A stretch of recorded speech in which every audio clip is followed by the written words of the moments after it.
We were in villages in far remote areas where up to 70% of the girls will be trafficked. We were in these villages where we found out from them that by the age of 2 or 3, these young girls are already being groomed by family members in their huts at night for things to happen to them that are not the choices that any of us would make for any human being. And we had to wrestle with that. And we were there in those spaces when we had to hear that some of these beautiful faces would be subjected to things happening to them 20 and 30 times a day. And I know that's uncomfortable, but it's a reality of what's happening.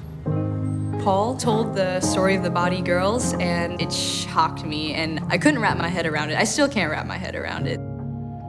I knew that I needed to do something. And I was brainstorming, and we're like, well, what if we hike? I presented it to my principal, and I'm like, hey, does this sound like something Pacifica would want to be a part of? Her idea was to work with Venture to provide an opportunity for our students to get out on a Saturday and spend 5 hours hiking, to sacrifice something for the betterment of others. The goal is to raise money and awareness of the sex trafficking situation in Nepal, and we had a number of $100,000 and $1,000 per person, and we had like over 100 people sign up saying they were interested. And I go to a small school, so that's the majority of the student population, and now we have a chance to act on something that we all know is wrong.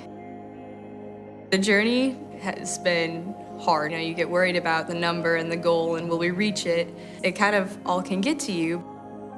And so I think anytime I thought of the body girls, it was thinking of their situation, and I think that's what kind of kept me going.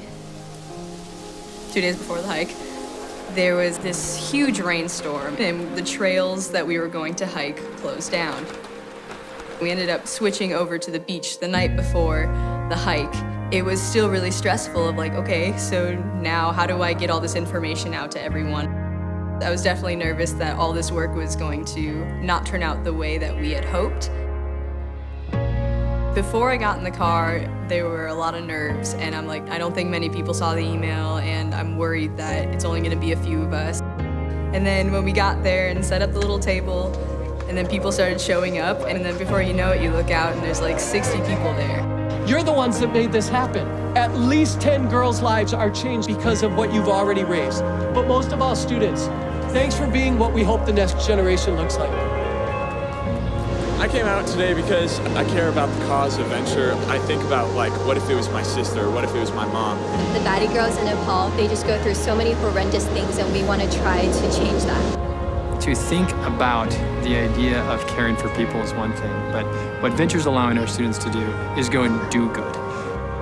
It was amazing to think that what we were doing here is changing lives over there, and I think that God has called us into a love that acts, and it's inspiring to see how God's love for these body girls has entered into our own lives and is making an impact and will continue to make an impact.